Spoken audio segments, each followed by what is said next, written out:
Hi, I'm Claude. And I'm Clint, and we're the Lamest Defenders. And on today's episode, we're reviewing Claude, I'm sorry, we're not doing the MacGruber review just yet. Not yet? Nope, not yet. Forget it then. Group's out.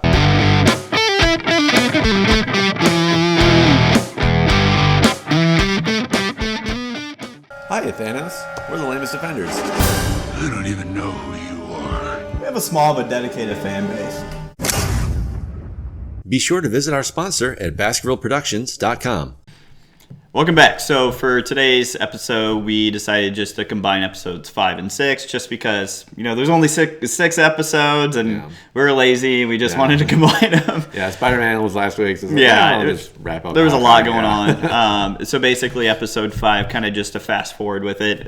It was a pretty solid episode. It was good. Yeah, I enjoyed it. Yeah. And it kind of, episode 4 for that review, we're a little bit worried because it shows Yelena, and we thought it was, there's too many cooks in the kitchen, just like the other Marvel shows, and we figured that Yelena would steal the spotlight away from the title characters. Yeah. And it turns out episode 5 kind of hashed it out a little bit better. It shows just her and her mission and what happened to her during Endgame. She was blipped. That's one of the reasons she couldn't help Natasha out with the whole, Thanos thing. Yeah. So, and then also it kind of just reveals more of Maya's backstory when it comes to the whole Ronin thing, and they kind of hash that out because there's this final fight scene between a Hawkeye in the Ronin costume because he really wants Maya to stop obviously hunting him because she needs to realize that, hey, enough is enough. So he reveals himself.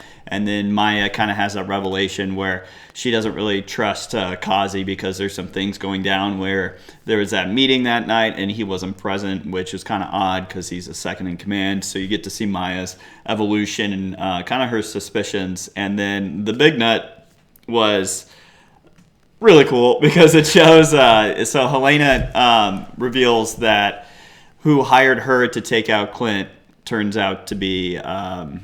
Kate Bishop's mom is talking to Kingpin, and then that's how episode 5 closes. Yeah, it was a solid episode. It was very fast paced. Little details here and there that we're just trying to gloss over just to get to the finale. But really, just a solid episode. Even the introduction, like you said, of Yelena, just very succinct, very quick, but it was solid. I gave it a 9. So honestly, my favorite part of the entire episode 5 was just the interaction between Yelena and Kate Bishop in her apartment. It was pretty funny. Great. Yeah, that was so funny. Yeah, that was awesome. The whole mac and cheese thing, and then her, and then they're having a girls' night, and then Yelena's like, "I never get to do this." Have a couple drinks, and I thought it was really good. So I'm in agreement. I probably ranked the episode 8.5 out of 10, honestly. Sure.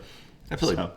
Okay, so we'll start the review for the finale right now. Basically, it just leads off with Vincent D'Onofrio as Kingpin, and he's wearing his white suit with a black shirt, and he has the cane. Yeah, he's got a cane with a diamond on it. I'm just it's so perfect, and it's amazing. But he's talking to Kate Bishop's mom. I always forget her first name. Mrs. Bishop, yeah. And he's saying she wants to walk away. It's my daughter's back now. We can't do this anymore. I need to be done. I've paid you tenfold what her husband owed her.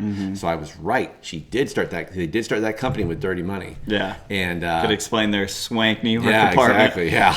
So she said she told Fisk that I paid you 10 times as much. We're done. He goes, don't make a decision. I'm going to give you, what do you say? Since it's the holidays, I'm going to give you a minute to think that over. He was just totally menacing. Yeah. He was being very, almost apologetic about it, but he's listen, you can't do this. You got to think about this. And she's like, well, I have incriminating evidence against you. I have all your wiener pictures you sent me over the past 20 years, and I will leak them. And Fisk is like, I'm no Bezos. Do whatever you want. But so we find out that she actually killed Armand, and she did frame. Her fiance. Well, it kind of makes it. They kind of say that they were in agreement to it. He was in on it too. He was fine just taking the fall. Okay, sure. So, so then we have Kate and Clinton. They're talking about. They're almost seeing the footage live, which obviously it's recording that Yelena got to them. And then following that scene, they're talking about the holiday party where Hawkeye's like, "Is this a fancy thing? Do I have to wear a tux?" And they're making trick arrows, which they're Kate's like labeling them with a label maker. Yeah, finally. Yeah, like, oh, careful, that one's dangerous. That one's too dangerous to touch or handle or something like that. There's cool, there's more Pym arrows, and there was one that just said Stark arrows, and it looks like that's like a electromagnetic thing. Yeah. I was kind of hoping it was like a little miniature Jericho. Just fire it out and go crazy. But that would have been amazing. That's how Dad does it. But then, so they're at the holiday party, dressed to the nines, and they're just kind of like scoping out, waiting for everything to go down. And then Kate's mom shows up. But then shortly after that, it is Elena shows up. Mm-hmm. And she is there on her mission to kill Clint Barton. And then... Yeah, because the whole reason... So, like, Kingpin and his henchman and Kazi, like, Kazi's out there on another skyscraper trying to snipe Eleanor, which is, because Kingpin wants his revenge after all the plans fall through, because she basically threatened him. Yeah, you don't get to leave. What is it like? You don't get to leave this place like it's Goldman Sachs. Yeah, the best line in any MCU stuff. Yeah. So, and then you have Clint and then Kate Bishop, and they're trying to find her mom to kind of escort her out because they know she's going to be assassinated. And all the while, they have undercover LARPers. So the first responders are like dressed as waiters and stuff, and they're helping them out, which was a really nice touch, and I love that. So Kazi gets really greedy. He's like, "Oh, we've got Kate's mom, Kate, and the Avengers." Like, so I think he gets kind of greedy and stupid, and he takes a shot, and it just totally just brings everything crumbling down shortly after that. Because then they like this great office to office fight between Yelena and Kate shortly after that. Yeah, where they're just like going. Like the camera's just slowly panning, and you just see them fight from office to office. Honestly, those shots remind me of Winter Soldier, where Captain America is chasing Bucky through the the first interaction where Winter Soldier snipes Nick Fury, and then Captain America runs out. It kind of reminded me of that because the camera pans through the windows. Yeah, it was awesome. It looked really cool. Such a great scene. But they were so good in action on this movie. Like it was fantastic. And then so Yelena tries to rappel down the building to get to Clint, and then because he takes out the sniper, and so Clint goes after her. Kate just drops. She's got what are those things, like a Balros, or whatever they're called? Yeah. So she wraps it around this wire. She falls like 40 stories. You would break your knees. Yeah, I was just like, ooh. Comic books. Yeah, it's just like, all right, fine. But then so Clint falls out, and then he jumps into the tree. Yeah. And he's stuck in this tree with this owl. Baby owl. Yeah. I was like, cool, I guess. And he just smiles like, oh. Yeah. I was like, is that a reference to Owl, the Kingpin bad guy? Owlsley? Yeah. And I was like, whatever. Not be a bit on the nose if that's the case. And then, and then Kate's asking where Clint is, and Clint's like, I'm in this tree, leave me alone. I'm just hanging out. And then she's like, I'll get you out of there. Yeah. And then do you want to count down or not? She just brings him down. Yeah, so she hits the cables that are holding the tree up, and then also uses the acid arrows, and that's what causes Clint to fall down from the tree. And I was like, what about the owl? You just ruined the habitat. The owl's fine, But and then they're on the ice level. The ice rink of Rockefeller Center, and then all the vans full of the tracksuit mafia, just show up, and it is ridiculous. It was so great, and they take out it was really clever how they took out the guns, because Clint shoots up at a flagpole, and it's electrified with the Stark arrow, and it just magnetizes all of the guns up to the pole, so it kind of evens the odds a little bit. Yeah. Well, yes and no, because they still have range weapons, but all the while too, it gets revealed that Hawkeye, Clint, is finally wearing the LARPer's costume they made him, which is directly from the comic book from a few years ago. So good. Yeah, it was awesome. Purple and black, and it looks cool. Yeah. My favorite part of this fight was when there's like just like the Russians like just run him over, bro. So they run over in this,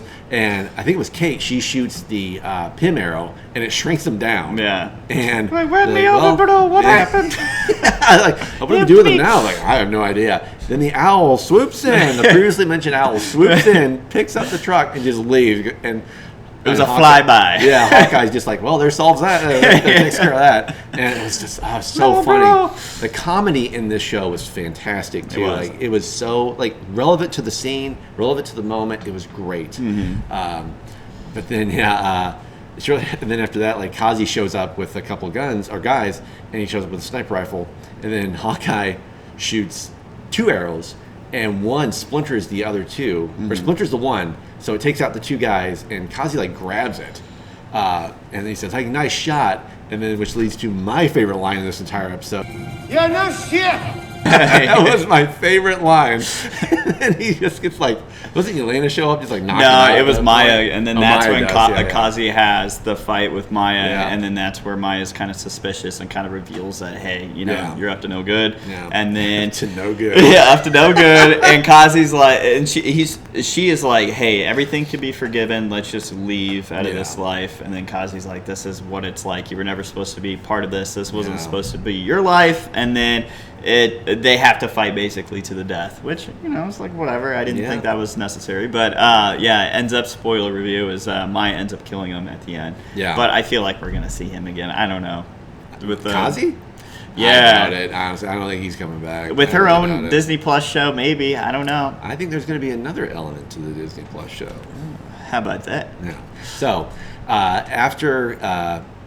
So Kate's mom's trying to leave the party, and she has her car waiting for her. Her driver is either knocked out or killed. He's killed. He got shot in the head. Oh yeah, he's killed. Okay, he's killed. And then her bodyguard is just like thrown over the car. And then Swordsman, her boyfriend, I guess her fiance, instantly gets taken out by Kingpin. Not killed. Yeah. But that's who's there, is on the street, and he's ready to rumble. So like Kingpin is there wearing the most ridiculous thing.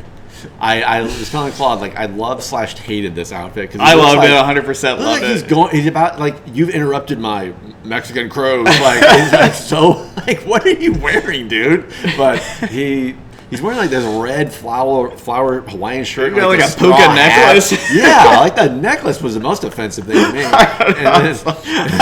It's so stupid.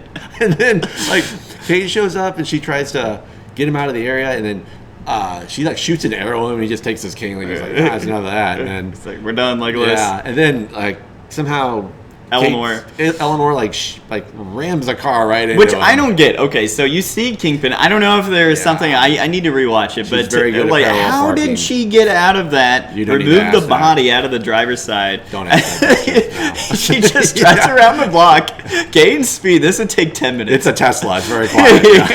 And then boom, it hits Fatty like the cue ball. It hits him right through the going toy at like shop. 60 miles an hour somehow. And so he knocks Kingpin into like this toy shop.